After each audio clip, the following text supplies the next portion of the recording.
The day they read Gideon Voss's will, 6 men laughed before the lawyer finished the last sentence. Not polite laughter, not the kind men use to soften a room.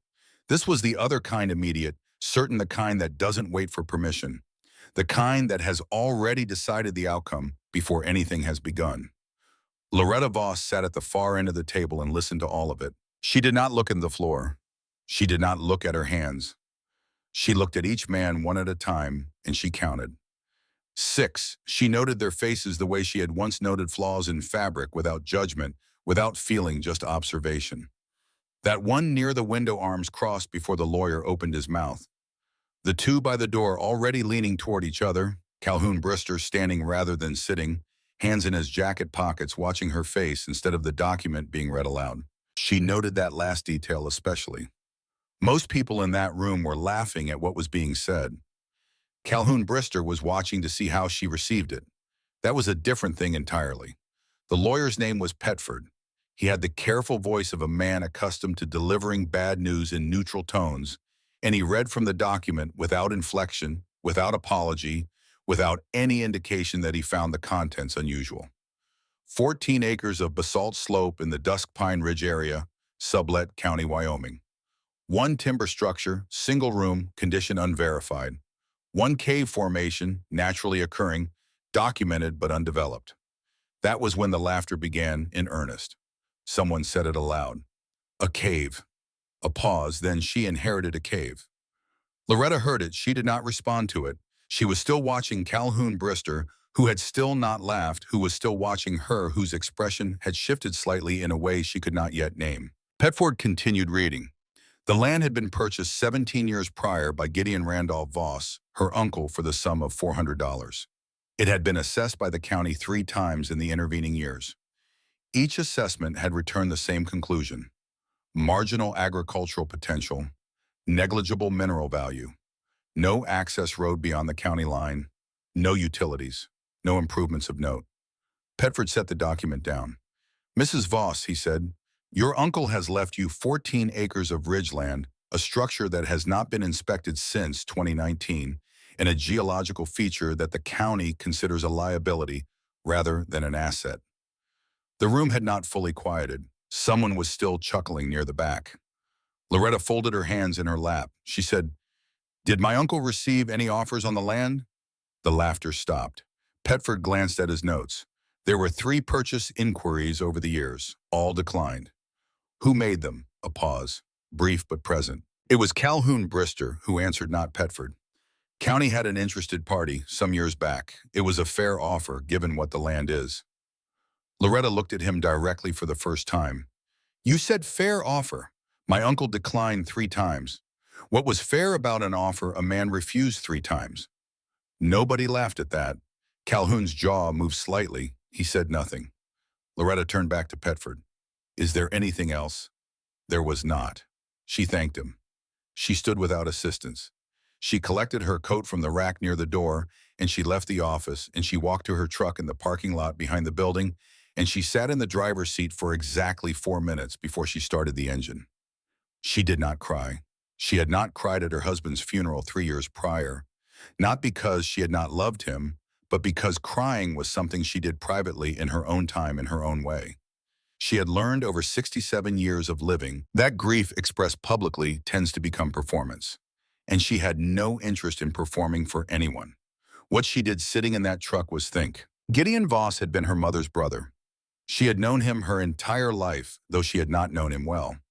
He was the kind of man who existed at the edges of family gatherings, present quiet, occasionally saying something that nobody quite understood and everyone politely ignored.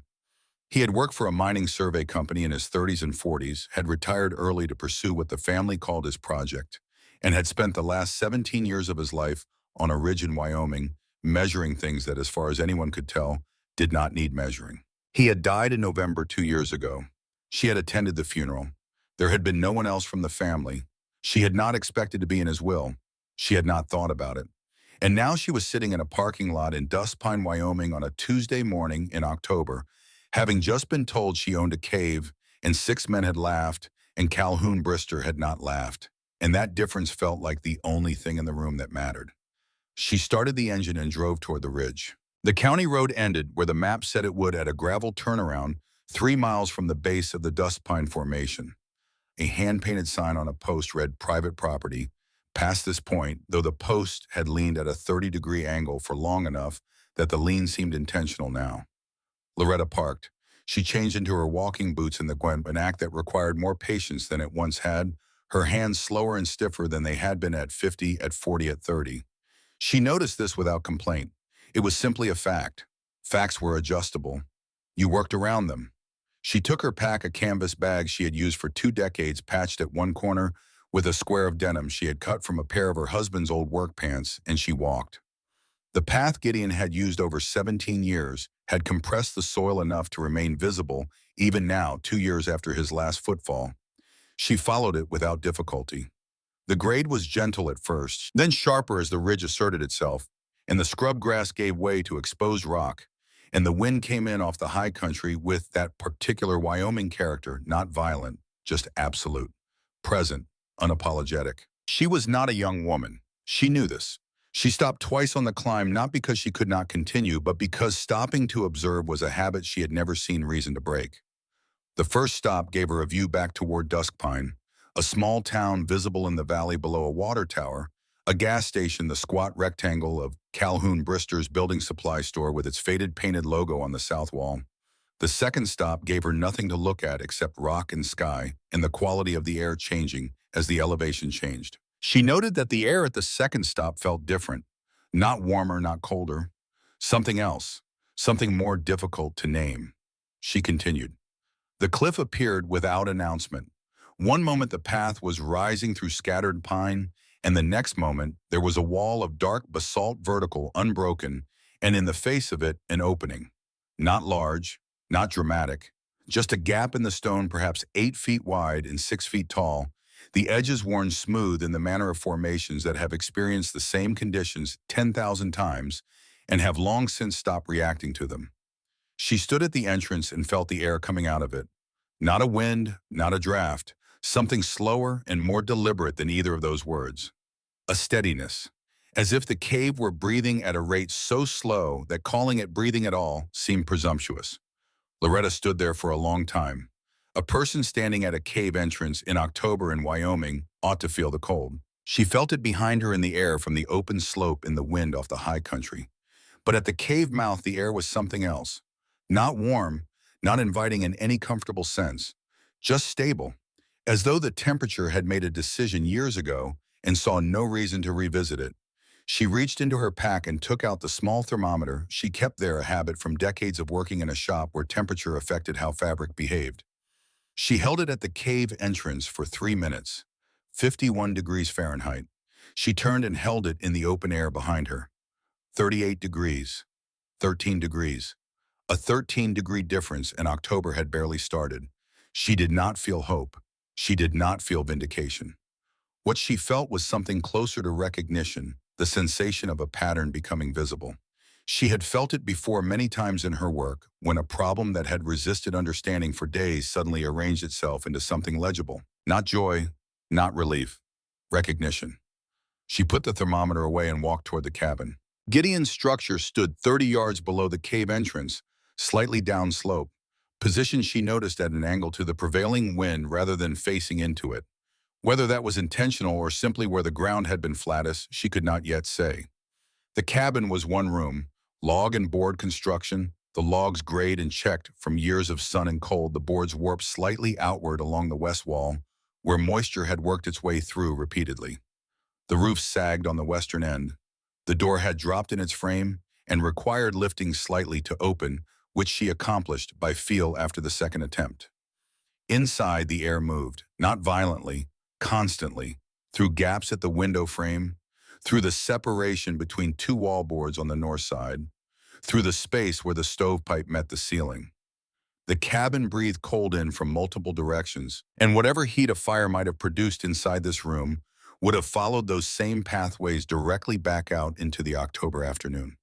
This was not a design flaw. This was the absence of design.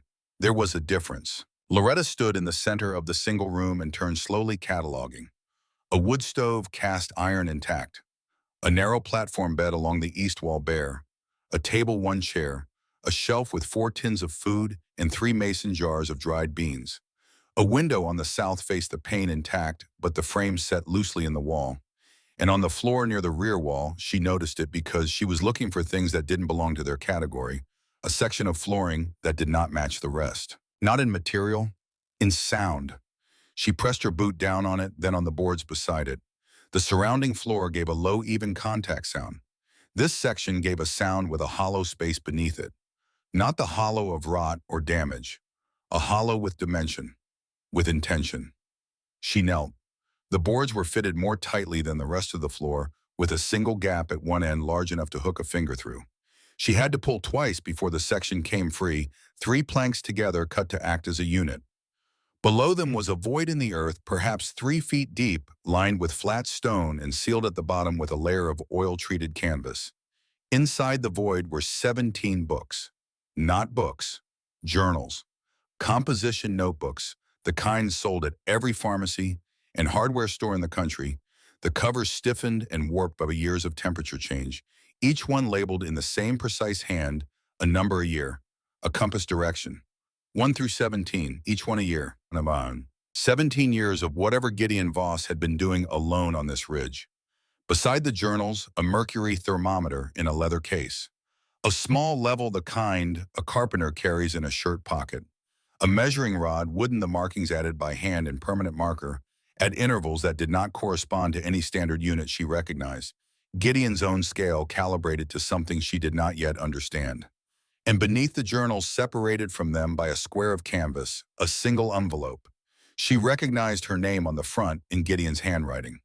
She sat down on the floor with her back against the rear wall and held the envelope for a moment before opening it. Inside was not a letter. It was a folded sheet of drafting paper, the kind used for technical drawings, creased along 4 lines into 1/8, the creases worn soft from repeated handling. She unfolded it carefully. A cross-section drawing, hand-rendered in pencil with dimensions noted in the margins. A line representing the ridge in profile. A mark indicating the cave entrance. A mark indicating the cabin. Between them, a series of connected segments, 3 of them each angled slightly off the axis of the previous one, each labeled with a note too small to read without her glasses. She put her glasses on. The note said reduce velocity, buffer zone, controlled entry, door required. It was a passage, an underground passage segmented and offset designed to connect the cave to the cabin floor. Not to move air freely, the design was explicitly aimed at the slowing air movement, breaking it into smaller units, stripping it of the speed that allowed it to carry heat away. The principle, as far as she could determine from the drawing alone, was not to import warmth.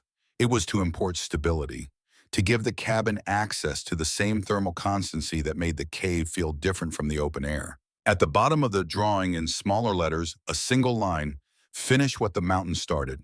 She sat on that floor for a long time. Outside, the October light had begun its early western descent. The wind had picked up, slightly pressing against the north wall, finding every gap that wall had to offer. The temperature inside the cabin was already following the temperature outside immediately, obediently, without resistance. That was the problem Gideon had spent 17 years trying to solve. Not with insulation, not with a bigger stove, with geometry, with the understanding that you do not fight instability by adding more of something. You fight it by connecting to something that does not move. She opened the first journal and began to read. Gideon's handwriting was small and unhurried, the handwriting of a man who believed that recording something accurately was worth whatever time accuracy required. The first journal began on a March day 17 years prior. The entry noting that he had purchased the land on a Tuesday had arrived. The following Saturday, had slept in his truck the first 2 nights because the cabin floor was not yet trustworthy, and had taken his first temperature reading at the cave entrance at 6 in the morning on his 3rd day. 53 degrees Fahrenheit. March. Outside, 19 degrees. He had written differential confirmed. The question is whether it holds. Everything holds until it is tested. She read that and set the journal down for a moment. Those were not the words of a man who had bought worthless land without knowing what he had. Those were the words of a man who had suspected something and had come to verify it. He had not been romantic about it. He had not been hopeful. He had been methodical. She read through the first journal in its entirety that evening, sitting at Gideon's table with his oil lantern burning because the cabin had no electricity. The first year's entries were dense with data temperatures, times dates, weather conditions, compass readings for wind direction, estimated air velocity at the cave mouth, using a method Gideon described in precise detail.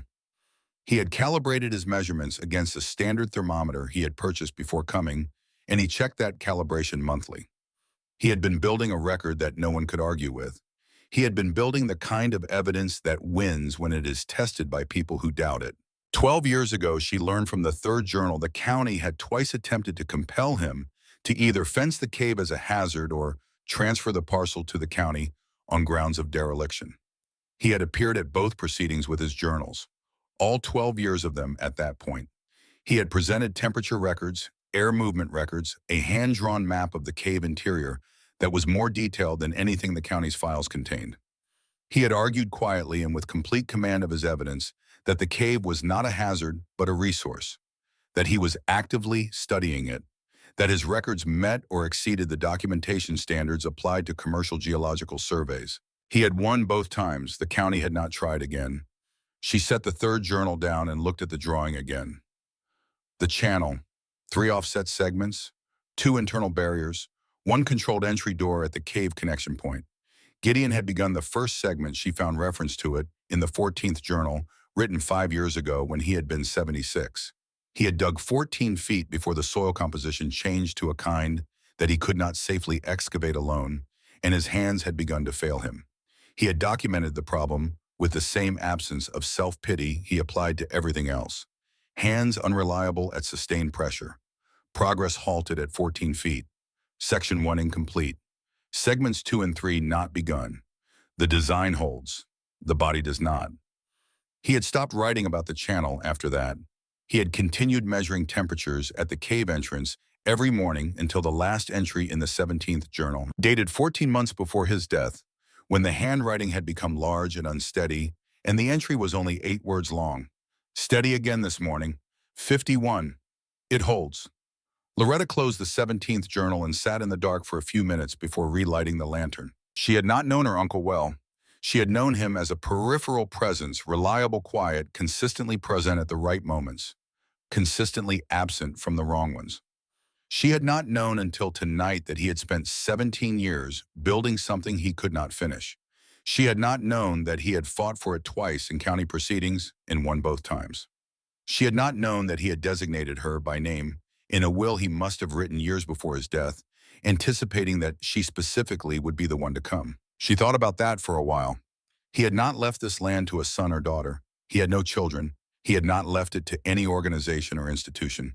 He had left it to her, a 67-year-old widow who had spent her working life managing a sewing workshop in Nebraska, who had no engineering credentials and no geological background, and nothing to recommend her for the task except perhaps the fact that Gideon had watched her for enough years to conclude that she was the kind of person who finished things. She thought about Calhoun Brister, who had not laughed in that room, who had watched her face instead of listening to the document being read, who had answered her question about offers before the lawyer could, who had said it was a fair offer without being able to say what made it fair. She thought about what a fair offer would be for land that had no agricultural value and no obvious mineral value and nothing on it except 17 years of recorded temperature data and an incomplete underground passage and a cave that maintained 51 degrees in October in Wyoming. She thought about who would know enough to make that offer. She did not arrive at a conclusion that evening. She arrived at a direction which was more useful. Conclusions close things. Directions open them. She made a fire in the stove. The stove worked well enough. The problem was not the stove, and she felt the heat it produced leave the room through 8 different gaps she had already identified, and several she suspected but had not yet confirmed. She did not try to seal them tonight. She was not yet ready to build. She was still reading. She pulled the 14th journal back off the pile. She wanted to understand exactly where Gideon had stopped and why, and what he had understood about the problem that had not yet made it into the drawing. There would be time for everything else.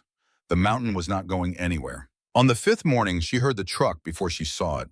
She was outside, standing near the cave entrance with the thermometer, recording the morning reading, 49 degrees at the cave mouth, 22 degrees in the open air when the sound of a vehicle on the gravel below the tree line reached her. She wrote down her numbers first. Then she walked back toward the cabin and waited. Calhoun Brister drove a late-model pickup, dark green, well-maintained in the way that working trucks in Wyoming tended to be, not for appearance, for necessity. He parked at the edge of the usable ground and walked the remaining distance to where she stood at the cabin door. He did not greet her by name. He said, "It's a long way up." "It is," she said. He looked at the cabin, at the cliff face above it, at the cave entrance visible in the rock. He did not look at her directly when he said, "I wanted to come up personally, make sure you are getting on all right." "That's considerate," Loretta said. "What was the offer?" He met her eyes then. A long pause. 9,000 for the parcel as recorded. Land structure, cave formation. My uncle turned down 3 offers. Yes. What was the first offer? 3,000. And the last before this one? 4,500. Loretta looked at him. You're offering 9,000 for something that was worth 4.5 to you 2 years ago. The land hasn't changed. The cabin hasn't changed. The cave hasn't changed. A pause. So what has Calhoun looked past her at the cave entrance? His jaw worked slightly. Then it's still a fair price. I didn't ask if it was fair. I asked what changed. He looked at her for a moment longer, and she saw it again. The same thing she had seen in the lawyer's office. The same calculation behind his eyes. The assessment of whether she was what she appeared to be, or whether she was something else. Something that would require a different approach. He turned and walked back to his truck. She watched him drive away through the trees. Then she went back to the cave entrance and stood in the steady air for a long time. He knew something about this land. He had known it long enough to raise his offer by 100% when the person who had previously stood between him and the land was no longer standing there. He had watched her in that office to determine whether she was a 67-year-old widow from Nebraska who would sell inside a week or whether she was something that would take longer to deal with. She went inside and opened the journal to the page where Gideon had written about his first conversation with the county's interested party. She found it in year 12. One paragraph. One sentence that she had noted the previous night but not yet given its full weight. They know about the gradient. They have known for 10 years. They are waiting for the land to change hands to someone who does not. She sat with that sentence for a long time. Then she opened the 18th journal, the blank one she had brought from Nebraska in her canvas bag, bought at a pharmacy in Cheyenne on her drive-through, and she wrote her first entry. October. Elevation 7,400 feet approximately. Cave mouth temperature 49 degrees Fahrenheit. Outside air 22 degrees Fahrenheit. Differential 27 degrees. He knew something about this land, and he is waiting for me to not know it. I intend to disappoint him. She put the journal down and looked at the drawing. The mountain had kept its own time for longer than any of the men in that room had been alive. It would continue keeping it. The only question was whether she would learn to read it before someone else decided to read it for her. She pulled on her work gloves and went outside to find the place where Gideon had stopped digging. She would know by the ground. She always knew by the ground. She found the place where Gideon had stopped on the second day of looking. It was not marked. He had not left a stake in the ground, or a flag on a wire, or any of the signs a person might expect from someone who intended to return. But the ground told her what she needed to know. A section of earth along the line between the cabin's rear wall and the base of the cliff had been disturbed and then settled again over 5 years of frost cycles, leaving a faint depression that ran 14 feet from a point 2 feet out from the foundation before ending at nothing. The soil above it had a different color, darker worked, compressed from above rather than below. She stood at the end of the depression and looked back at the cabin wall, then forward toward the cliff. 14 feet done, roughly 60 feet remaining. She did not think about the full distance. She thought about the next foot. That was something she had learned in the sewing workshop over 4 decades. Not from any book, not from any instruction, but from the accumulated experience of watching people fail at things they were entirely capable of doing. They failed because they looked at the whole problem, the whole bolt of fabric, the whole order, the whole season's inventory. They saw the distance between where they stood and where they needed to be, and that distance became the obstacle instead of the destination. The people who finished things reliably without drama were the ones who had learned to look only as far as the next seam. She went to the cabin and got the short-handled spade from the corner where she had leaned it the day before. She put on her work gloves. She went back to the end of the depression and began. The first week was slow, not because the work was beyond her. She was 67, not 87, and she had spent 4 decades on her feet managing a physical operation. She was slower than she had been, and she knew it, and she adjusted for it, and she did not apologize to herself for the adjustment. What made the first week slow was the ground itself. Below the surface frost, the soil was dense and rooted a layer of compressed organic material that had been accumulating and compressing since before Gideon bought the land. She worked in short sections, breaking the ground first with the narrow end of the spade, then working the loosened material out with a garden trowel she had brought from Nebraska in the bottom of her canvas bag. She hauled the removed earth in a bucket to a depression 50 feet down slope where it would not drain back toward the work. She built the walls as she went, not after. Gideon's journals had been specific about this. Building as you go prevents collapse at the edges. Waiting until the trench is complete and then reinforcing is the approach of a person who has never watched a trench collapse. She used the boards she found stacked in the lean-to behind the cabin. Gideon had prepared them cut and stacked and oiled against weathering precisely the right dimensions for the channel walls. He had done at least that much before his hands had failed him. She placed them not flush against the earth, but half an inch out from it, creating a thin airspace between the wood and the soil wall. The principle was simple. Direct contact transfers heat. Separation slows it. Every layer mattered. Every fraction of separation mattered. By the end of the first week, she had added 9 feet to Gideon's 14, 23 feet total, slightly more than a third of the distance. She was tired in the evenings in a way that was deeper than muscle fatigue, a tiredness that settled into the bones and the joints, that did not fully release overnight and carried forward into the next morning. She noted this the way she noted everything, without alarm, without complaint. It was information. It meant she needed to be more deliberate about rest, about food, about the order in which she allocated her energy during the day. She adjusted. She rested in the middle of the day rather than pushing through. She ate more than she was accustomed to. She worked earlier and stopped earlier, using the better light of late morning and early afternoon, rather than fighting the dimness of late afternoon. These were not concessions. They were engineering decisions. She recorded everything in the 18th journal each evening. November 3rd. Section 1 extended to 23 feet. Wall integrity good. Air temperature differential at progress in 4 degrees Fahrenheit warmer than ambient surface. Gideon was right about the gradient. It begins before the cave mouth. The mountain extends its influence further than the obvious opening. November 5th. Right hand slower than left today. Inflammation in the base knuckle. Adjusted grip on spade handle wrapped with this section of leather strap from the toolbox. Workable. November 7th. First barrier installed between feet 14 and 15. Gideon's original work and my extension. The offset is correct. Air moving through the first section slows measurably at the turn. She measured it with a strip of thin cloth held at the transition point, watching the way it moved. Gideon had used the same method described in his 9th journal. The cloth did not lie the way instruments sometimes did. It showed you exactly what the air was doing, not what you expected it to do. Winifred Okafor appeared on the 11th day. Loretta heard boots on the path before she saw her. A deliberate sound unhurried the footfall of someone who was not trying to arrive quickly or quietly, but simply arriving at her own pace.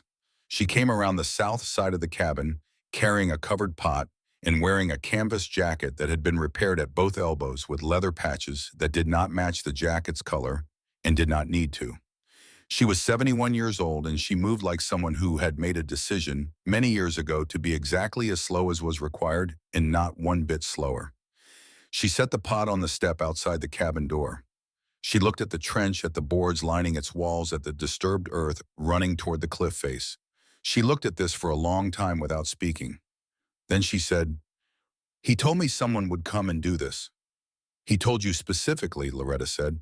"He said, when I go, someone will come and either understand it or they won't. He said if they understand it, they'll start digging within the first week." She looked at the trench again. "You started in the first week." Loretta pulled off her gloves. "How long did you know him?" 14 years. I moved out here when my husband's sister died and left me her property, 3 miles south." Winifred nodded toward the valley. "Gideon came to introduce himself the second week I was there. Brought a jar of his beans. We talked on my porch for about 2 hours. He never came inside. He was like that. He'd give you the full weight of his attention, but only at a distance he was comfortable with. She said it without criticism. Loretta opened the pot. Bean soup thick with what smelled like dried rosemary. She had not eaten anything warm since the day before. She said, "Come in." They sat at Gideon's table. Winifred ate nothing she had already eaten, she said. She just brought enough for two out of habit. She sat with her hands around a tin cup of water and looked at the journals stacked on the shelf. "He showed me those once," she said. "The early ones. He explained what he was trying to do. I understood about half of it, and the half I didn't understand I trusted." Why was Winifred considered this? Because he didn't need me to understand it. That's how I decide whether to trust something. If a person needs you to understand what they're doing, they're still convincing themselves. Gideon didn't need anyone. He was just doing the work. Loretta thought about that. Then Winifred said, "They went after him twice, legally. You know about that? I read about it in the journals. I went to both hearings." She set her cup down. "The second time, the county brought in a geological assessor. Paid man, credentialed, very official. He stood up and explained that the cave formation posed a safety risk to anyone on the property, and that Gideon lacked the expertise to properly evaluate or manage it." She paused. Then Gideon stood up and asked the assessor how many consecutive daily temperature readings he had taken at the Dusk Pine Formation. Another pause. The assessor had been there once. One day, one reading. And Gideon had 17 years of daily readings. 14 years at that point. 14 years of readings every morning noted against the weather conditions and the outside temperature and the wind direction. Winifred looked at her steadily. They couldn't touch those records. You can't argue with daily evidence accumulated over 14 years. You can call a man eccentric. You cannot call his thermometer wrong. Loretta ate her soup. After a moment, she said, "Calhoun Brister came up here on the fifth day, offered $9,000 for the parcel." Winifred did not look surprised. "What was the previous offer?" "4.5 before Gideon died." "So it doubled." "Yes." Winifred was quiet for a moment. Then, "They didn't come after Gideon because they thought he was dangerous. They came after him because they wanted him gone. And when he died and they thought the land would go to someone who didn't know what they had, they waited." Thus, she looked at the journals again. "Now they know someone came who might know, so the price goes up." Loretta nodded. "What do they know about the land that makes it worth doubling?" Winifred looked at her directly. "That's not the question I'd ask." "What's the question you'd ask?" "What do they know that they think you don't know yet?" She stood, collected the pot. "There's a difference, Mom." She left without ceremony the same way she had arrived. Loretta sat at the table for a few minutes after the sound of her boots had faded down the path. Then she opened the 14th journal to the page she had marked 3 nights ago. "They know about the gradient. They have known for 10 years. They are waiting for the land to change hands to someone who does not." 10 years, the county survey Gideon referenced. She had not yet found the details, which journal, which entry. She went back to Journal 10 and began reading forward. She found it in Journal 11. A county geological team had visited the adjacent parcels, not Gideon's land, the land bordering it, as part of a regional geothermal assessment. Gideon had observed them from his ridge, had noted the equipment they were using, had noted which direction they ran their survey lines, had noted with his characteristic precision exactly where those lines terminated and what they did not include. His land. They had surveyed around him. Deliberately, it seemed, or perhaps because they had not had access, or perhaps because Gideon had met them at the property line with 14 years of daily records in his arms, in a manner that conveyed clearly he was not interested in their equipment on his slope. But they had found what they were looking for in the adjacent parcels. And the gradient that made Gideon's cave maintain 51 degrees in October did not stop at his property line. It ran beneath the whole ridge. His 14 acres sat above the strongest point of it. He had written, "The mountain is warmer at depth than it has any surface reason to be." This was always the explanation. The cave does not maintain its temperature because of its shape or its size. It maintains it because the stone beneath it is being warmed from below. Geothermal origin, almost certainly.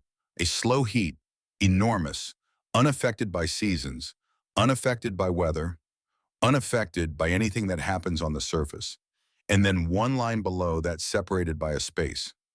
This changes nothing about what I am building, but it explains why what I am building will work, and it explains why they will want it. The second section of the channel was harder. At 30 feet from the cabin wall, the soil composition shifted, fewer roots, more stone, the kind of dense subsurface material that forms where water has been moving slowly through rock for a very long time and depositing minerals as it goes. The spade did not move through it the way it had moved through the first section. It bit and stopped. She had to work in shorter strokes, breaking the material apart in smaller pieces, removing it more slowly. Her right hand was a persistent problem, not debilitating, but present. The inflammation in the base knuckle spread occasionally to the wrist, and on those days she worked left-handed for the morning sessions and reserved right-handed work for the afternoon when the joint had loosened. This slowed her. She accepted it. She reinforced the second section with heavier boards. She had found an additional stack under the cabin's floor platform, which confirmed that Gideon had prepared materials for all three segments, had thought far enough ahead to stage the supplies even when he was no longer able to use them. This moved her in a way that she did not record in the journal. It was too private for recording. The image of an old man staging lumber under his floor for someone he would never meet, doing work he would never see, that was a kind of faith she did not have adequate words for. She installed the second barrier between the first and second segments. Offset opening, partial obstruction, air could pass, but it had to change direction to do so. Momentum broken, velocity reduced, each reduction compounded with the previous one. This was the fundamental logic of the whole system, and it was not complicated. It was patient. It was the logic of someone who understood that you don't stop a problem all at once. You slow it at every stage until it arrives somewhere harmless. By the end of the third week, the second segment was complete. She sat at the cave entrance that evening and wrote in the 18th journal, November 21st. Second segment complete. Total channel length, 41 feet. One segment remaining. The cave air temperature this morning, 50 degrees. Outside, 17 degrees. Differential holding at 33 degrees. This is the widest differential recorded since I arrived. Gideon's record in year 9 was 31 degrees in December. We may exceed it. She paused, looked at what she had written, and then added, we, I mean Gideon and I notice I have begun to think of this as a shared project. I am not sure he would object. The third segment presented a problem she had not anticipated because Gideon had not anticipated it either. She knew this because he had written it plainly in the 14th journal, the last year he had been well enough to work. Section 3 remains the problem. I have not solved it. He had identified the issue. The third segment, closest to the cave entrance, would run through soil that was heavily influenced by the freeze-thaw cycles of the surface. Winter frost in Wyoming penetrated the ground to a depth of 3 feet or more in a hard season. The third segment would sit at roughly 2 feet below grade at its shallowest point. Subject to freezing, subject to the exact same surface instability that the entire system was designed to avoid. A segment that froze was a segment that blocked. And a blocked segment meant the whole system's value was limited to the months when it was least needed. Gideon had sketched several solutions in the margins of the 14th journal, all of them crossed out. Deeper excavation crossed out because the rock composition made deeper excavation impractical without equipment he did not have. Insulating material around the exterior crossed out because the available materials conducted cold rather than resisting it. Heating the segment itself crossed out because any heating element introduced its own instability and defeated the principle of the whole design. She read those crossed-out solutions on a Tuesday evening in late November. Then she went to sleep. She woke at 3 in the morning the way she had occasionally woken throughout her life, not from a dream, not from a sound, but from the feeling that her mind had continued working while her body rested and had arrived somewhere and was waiting for the rest of her to catch up. She lay still for a few minutes looking at the ceiling. Then she got up, lit the lantern, and went to the shelf where she kept her sewing bag. She had brought it from Nebraska out of habit, not of expectation. It was a canvas bag within a canvas bag, the inner one containing her basic supplies, needles, thread in 6 colors, her small scissors, a seam ripper she had carried for 30 years, and several folded samples of different fabric types she used when consulting with clients about weight and drape and thermal behavior. She took out 2 samples. The first was a single layer of heavy wool. The second was 3 layers of lightweight gauze loosely woven stacked together. She held both over the lantern glass for 30 seconds each and then held both against her wrist. The wool, heavy, dense, expensive, transferred the heat quickly. The gauze, lighter, looser, a fraction of the cost, transferred it more slowly. Not because gauze was a better insulator, because between the loosely woven layers, air was trapped. Still air, motionless air, and still air and fabric, as in everything else, was the best available insulator. Not the material, the captured stillness inside the material. She sat at the table for a long time. The third segment's problem was not that it was too close to the surface. It was that the earth around it was in contact with the segment walls, and that earth moved heat, or in this case cold, directly through the wall material and into the air passage. The solution Gideon had been looking for was not a better wall material. It was a space between the wall and the earth, a thin, still space, air that could not move and therefore could not carry cold. Not insulation, capture. She went out the next morning and wrapped the completed first and second segments at every accessible joint, at every board connection, with 2 layers of the coarsest burlap she had found in Gideon's supply stack, separated by a wooden spacer the thickness of her thumb, creating a half-inch air gap between the burlap layers. Not airtight, still enough. The effect was measurable within 2 days. The temperature inside the first segment, which had been tracking ambient soil temperature at 3 feet depth, stabilized approximately 4 degrees higher. Not because she had added warmth, because she had slowed the removal of it. She applied the same principle to the third segment's design before she began excavating it, built the walls with the air gap burlap wrap as part of the initial construction rather than as a retrofit, dug more carefully, preserving the soil face at the exact distance required to maintain the gap. Took twice as long as the first 2 segments. She did not mind. On December 3rd, she wrote in the journal, "Third segment complete. The third section is the one Gideon could not solve. I solved it with burlap and a spacer and 40 years of understanding why layered fabric holds heat better than solid fabric. He was a geologist and a builder. I am a seamstress. We made a complete set. She installed the final barrier and the controlled entry door at the cave connection point, thick layered timber packed between the layers, with the same burlap and air gap system fitted as tightly as she could make it with hand tools and patience. The door was not elegant. It functioned. She opened it for the first time on a Thursday afternoon. The air that moved through was not warm. It was cool and steady and slow, slowed by 3 offset segments and 2 internal barriers, until it arrived in the space below the cabin floor, having lost most of its momentum and none of its temperature character. It spread along the floor stable, unhurried. She closed the door, waited, opened it again. Watched the cloth strip she had hung at the floor-level opening. It moved, barely, deliberately, the way a flag moves in the quietest possible wind, not driven, just present. She nodded once and went back inside. The weather radio on the shelf above Gideon's stove had been there since she arrived. She turned it on each morning for the forecast and turned it off again. The forecast through October and November had been routine cold, occasionally very cold, the kind of Wyoming winter that was simply the baseline condition of existence in this part of the world. On December 7th, the forecast changed. She heard it while she was eating breakfast. The announcer's voice had the quality of someone reading prepared text, but the prepared text had been written in response to something that merited preparation. A high-pressure system from the northern Canadian interior was moving southward faster than seasonal models had predicted. It would intersect with a moisture system building from the west. The combination would produce sustained winds above 40 miles per hour, with gusts exceeding gusty, temperatures dropping to -35 Fahrenheit, with wind chill extending that to -50 or lower in exposed areas. Duration estimated at 5 to 7 days beginning Wednesday. She turned the radio off and sat with her breakfast for a moment. Then she opened the 18th journal and wrote December 7th. Significant weather event forecast for Wednesday. Temperature projection, -35 degrees Fahrenheit. Ambient, -50 degrees Fahrenheit wind chill. Duration 5 to 7 days. Worst in 30 years according to the forecast. The system will be tested under conditions it was not specifically designed for. She paused. She looked at the channel entry point, visible as a low wooden frame set into the cabin floor near the rear wall. She looked at the stove.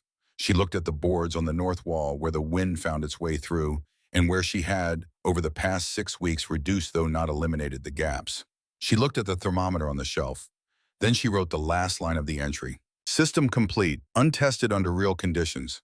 She thought about Gideon, who had written every year for 17 years about what held and what did not, who had built his records one morning at a time, who had stopped when his body stopped, who had prepared materials for someone else to finish the work, who had known apparently from some combination of observation and understanding of character that she would be the one to come.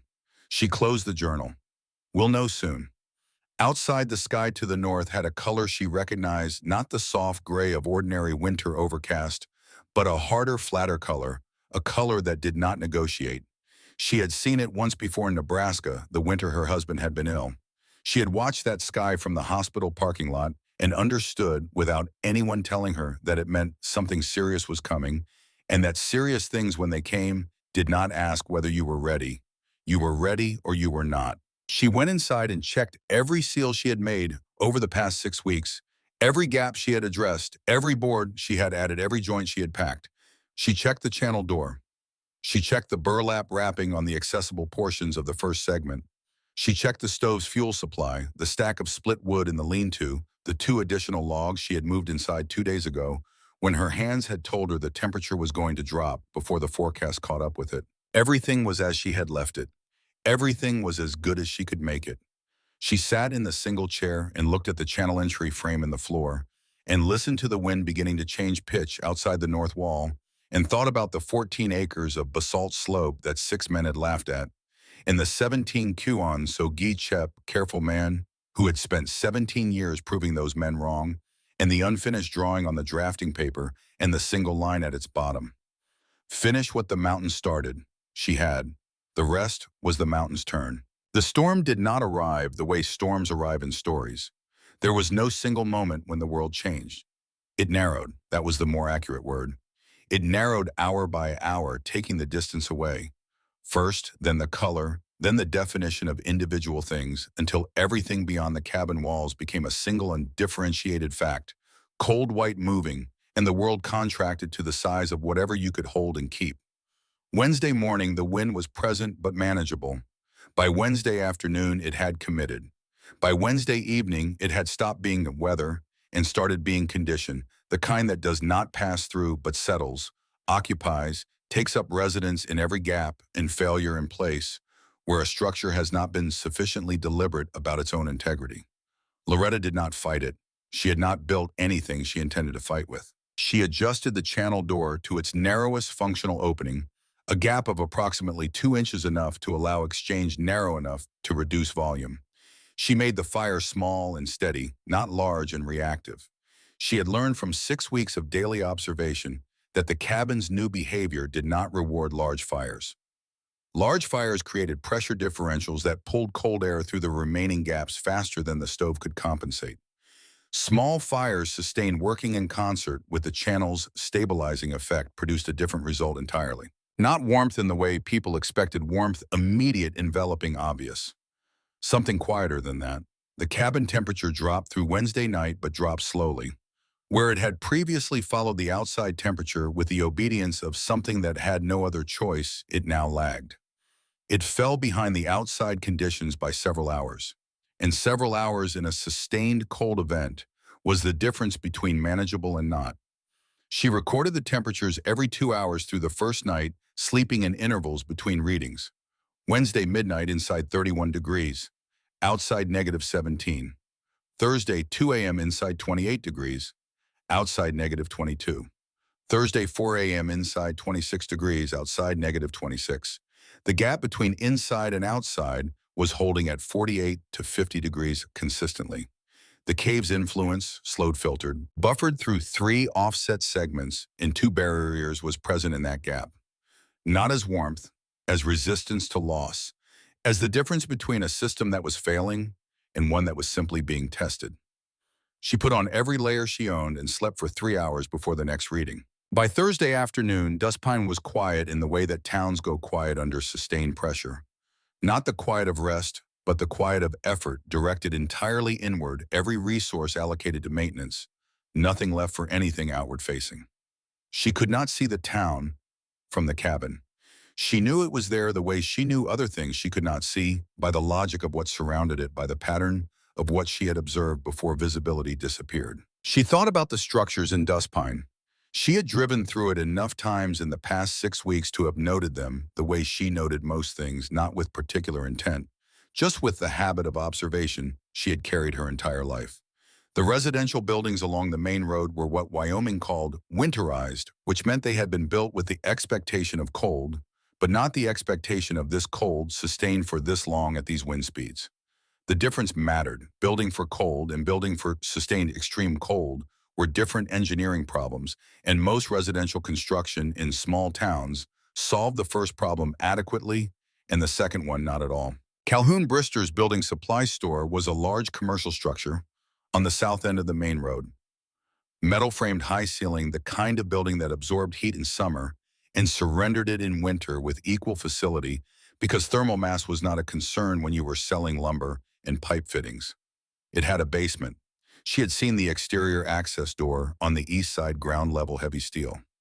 Whether it connected to anything useful, she did not know. She thought about this on Thursday evening while she made the fire smaller and the storm made itself larger. Friday morning, she heard him before she saw him. Not a vehicle. Vehicles had become impossible sometime Thursday.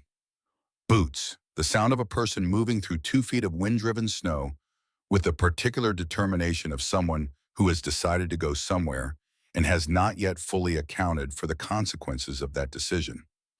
He appeared at the window first, a shape resolving out of white, a dark jacket, a hat pulled low, one hand raised against the wind. Then at the door. Not a knock, a fist once twice the sound of someone who has moved past the social register of knocking and arrived at the register of necessity. She opened the door. Calhoun Brister stood on the step. His lips were the particular color that lips become when blood has been redirected to more urgent locations. His jacket was adequate for a Wyoming winter and insufficient for this one. He was shaking, not the visible shaking of panic, the deep internal shaking of a body that has been spending its resources and is running low. She stepped back. He came in. She did not speak immediately. She went to the stove and added one piece of wood, not more, and adjusted the channel door fractionally wider. The room was 24 degrees. Cold by the standards of a thermostat, not cold by the standards of what he had just walked through. He stood near the stove with his hands extended toward it, and she watched the shaking in his arms begin to subside by degrees as his body decided that the immediate emergency was passing.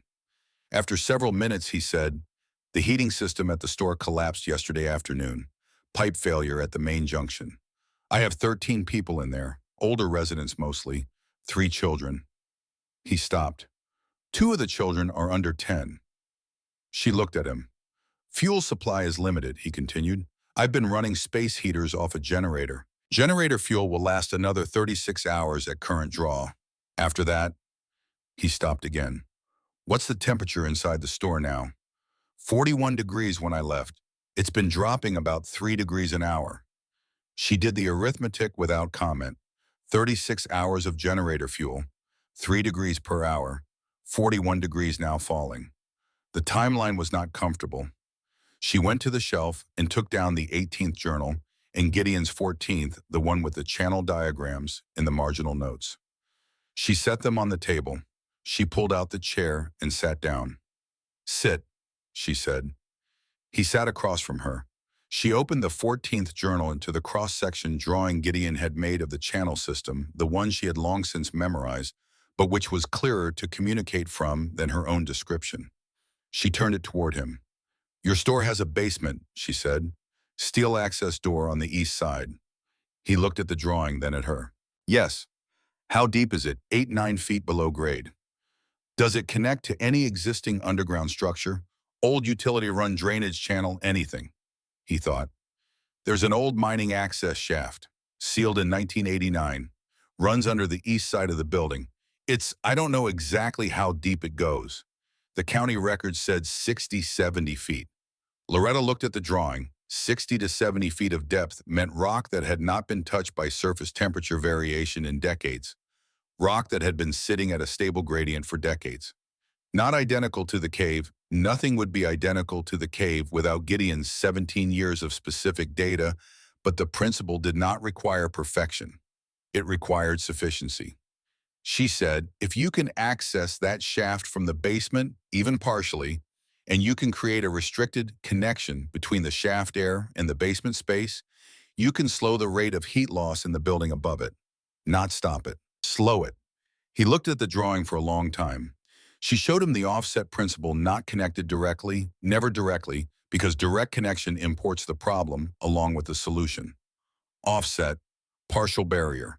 Slow the exchange to a rate the space above can absorb without being overwhelmed.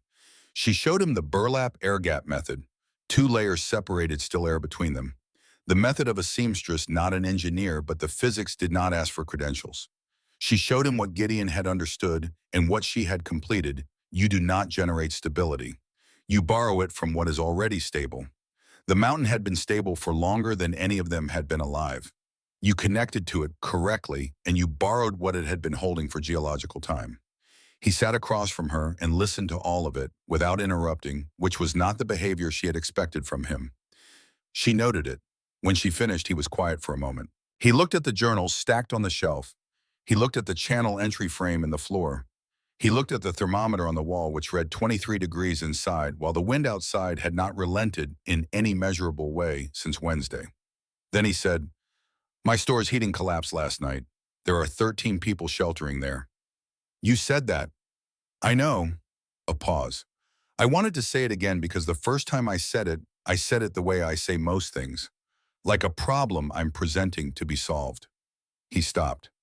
It's my fault they're there. People came to my building because they thought it was the most solid structure on the main road.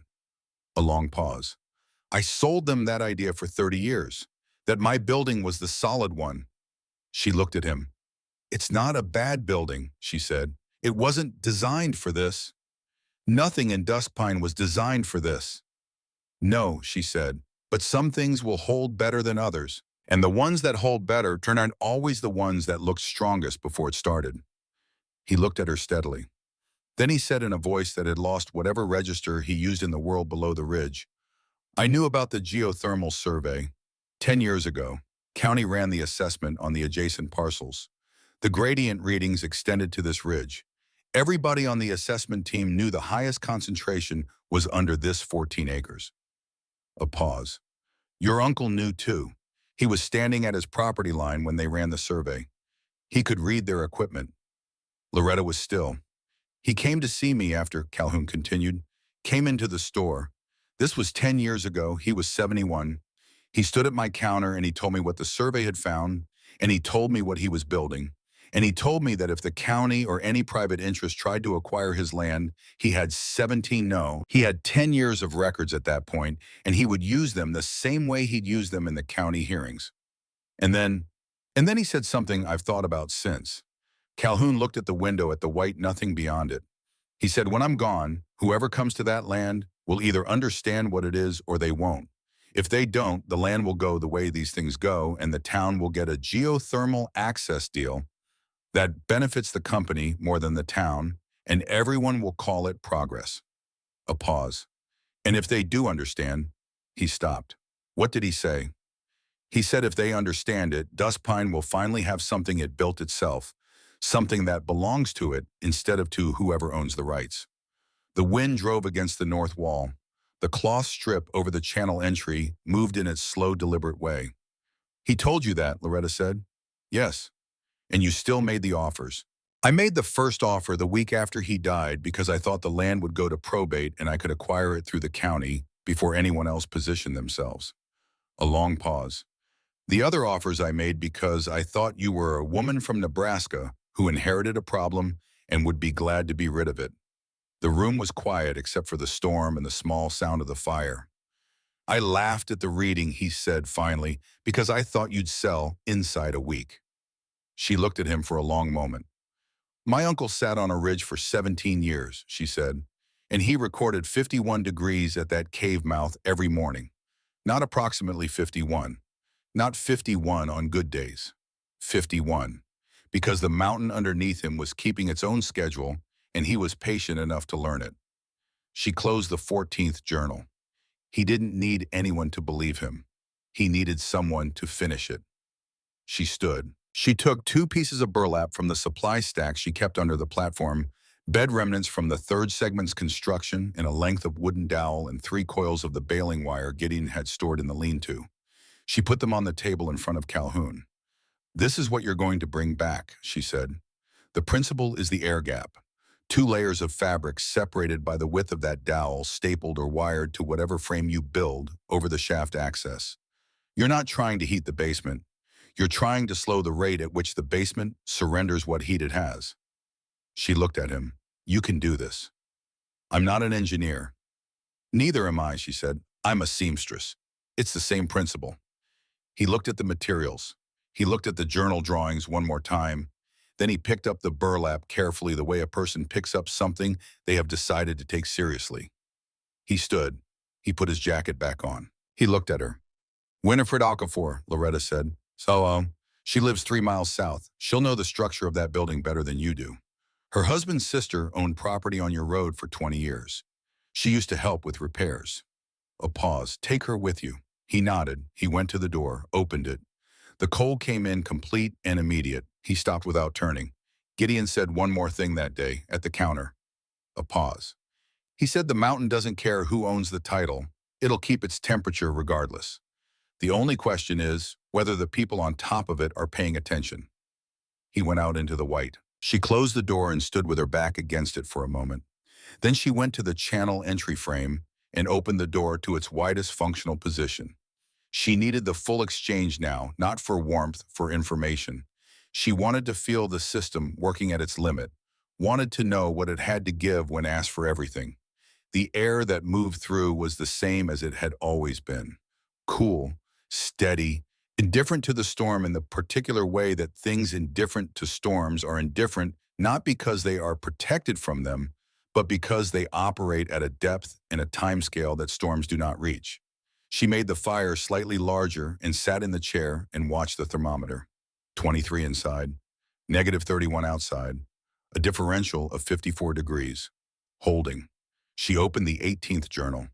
December 11th, storm day 4. Calhoun Brister came to the cabin on foot, 13 sheltering in his store, 2 children under 10. He left with materials and the air gap principle.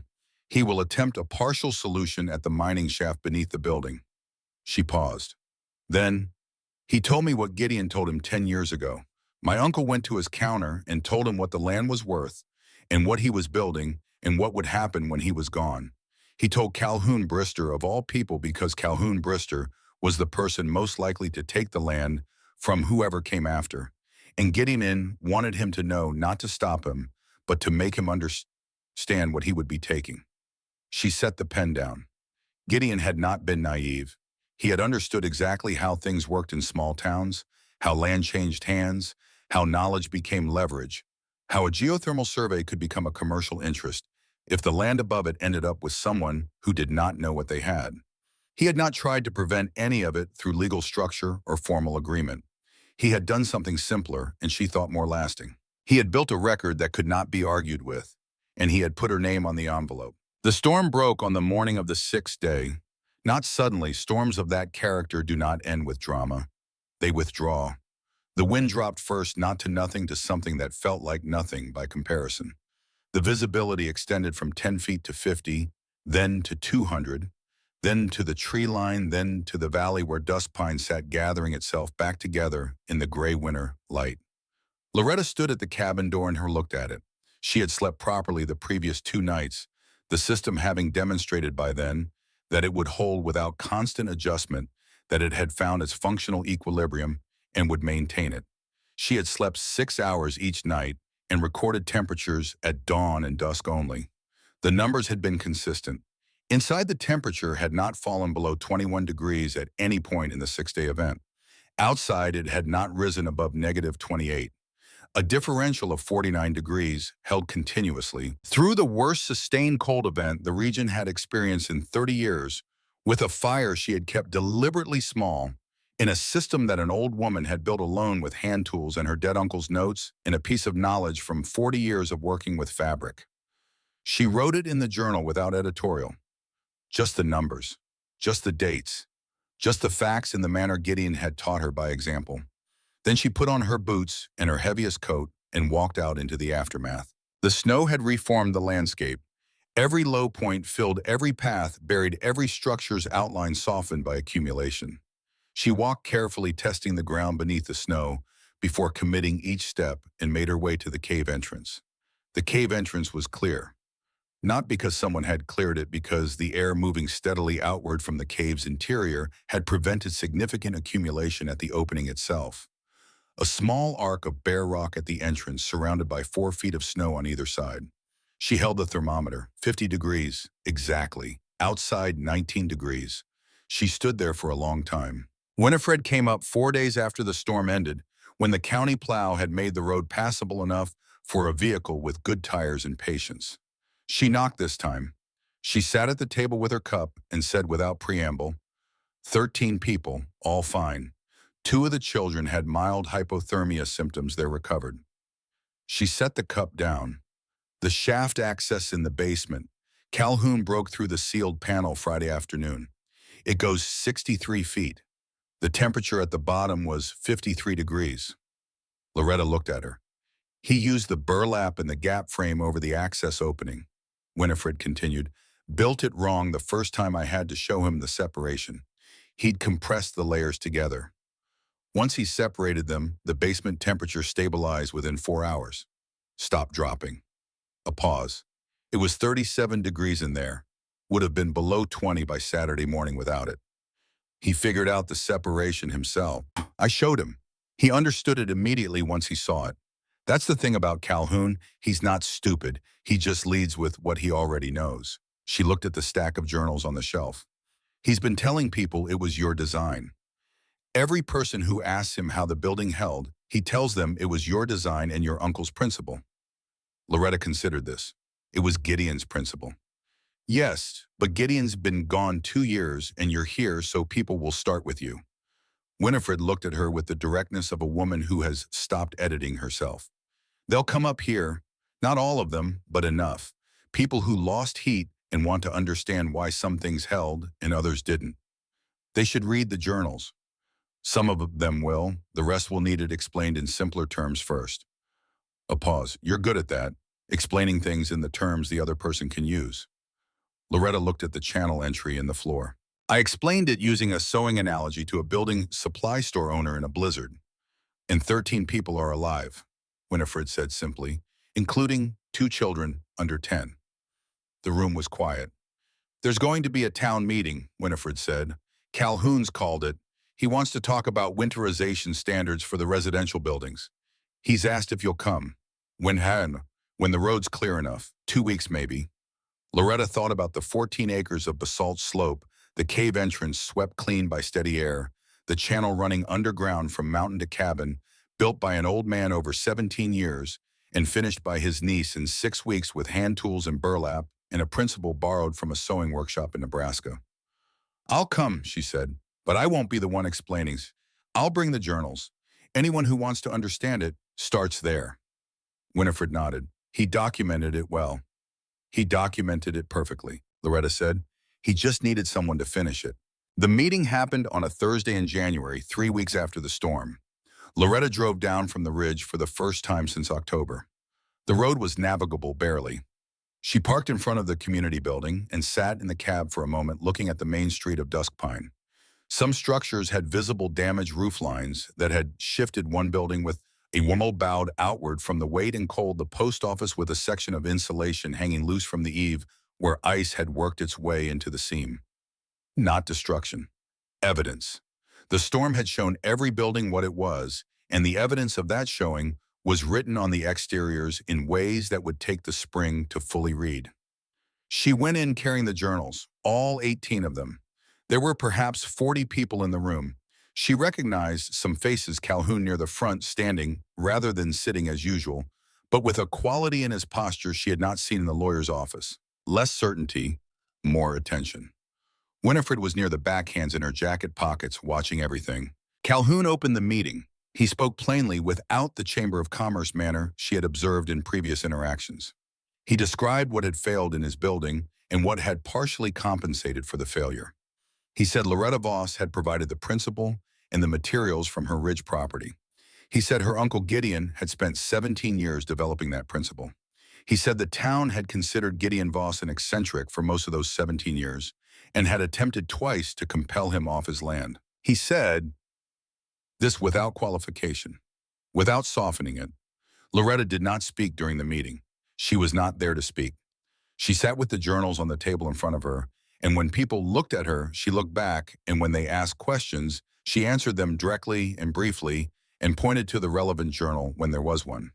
At the end, a woman she didn't know, mid-40s practical, coat the hands of someone who worked outdoors, asked what the journals were. 17 years of daily temperature records at the cave entrance, Loretta said, and 1 year of construction records. Mine. Where are they going? Loretta had thought about this on the drive down. The library, she said. References section. They're working documents. They should be available to anyone who needs them. The woman nodded slowly. What does someone need to know to use them? How to read a thermometer, Loretta said. And how to pay attention to the same thing every day for long enough that the pattern becomes obvious. Spring came slowly the way it always comes to high country, not as arrival but as retreat.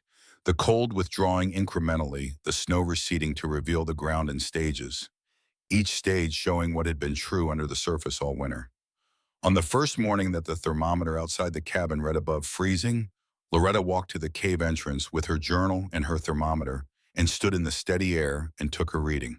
51 degrees. Exactly. Outside, 33 degrees. The first above freezing morning of the year. The differential had narrowed as spring approached. That was correct. That was what 17 years of Gideon's records predicted. The cave's advantage was greatest in deep winter and least in the mild shoulder seasons, because the mountain was most unlike the surface when the surface was most extreme. The cave did not change. The surface did, and the difference between them was the resource. She opened the 19th journal. She had bought it in Dust Pine on her way back from the meeting, a plain composition notebook, the same kind Gideon had used for 17 years. She wrote the date, the temperature, the differential. She wrote spring. The differential narrows. This is correct. The mountain has not changed. The season has. She thought about Gideon, who had written the same kind of entry on the first above freezing morning of every year for 17 years, who had not celebrated and had not complained, who had simply continued recording because recording was the thing that made the pattern visible, and the pattern was the thing that made the principle available to someone who came later. She thought about the 18 journals on the library shelf in Dusk Pine filed in the reference section under a handwritten card that said Voss Ridge Thermal Records 2007 to 2024. She had laminated the card herself with a piece of clear shelf liner from Calhoun's store. He had not charged her for it. She thought about the channel running underground from this spot to the cabin behind her Gideon segments and hers offset and layered and wrapped in burlap, and working every day winter and summer, borrowing stability from the mountain and lending it to the structure above. She thought about her husband, who had been a quiet man with excellent hands and a gift for seeing what things actually were rather than what they appeared to be, and who had told her once on the porch in Nebraska in the last summer they had together that the most useful thing a person could do was pay attention to what didn't change, because everything that changed would eventually stop, and what remained after that was what was real. She had not known then what he meant exactly. She thought she understood it better now. She closed the 19th journal. She looked at the cave entrance.